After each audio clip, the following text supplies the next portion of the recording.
प्रत्येकाच्या घरात 5 ठिकाणी नकळत आणि अकारण हिंसा घडते असं हिंदू धर्मशास्त्र सांगतं।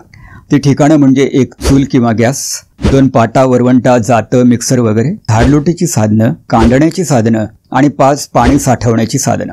या हिंसेच्या प्रायश्चित्तासाठी दररोज पंचमहायज्ञ करावेत असं हिंदू धर्मशास्त्र सांगतं।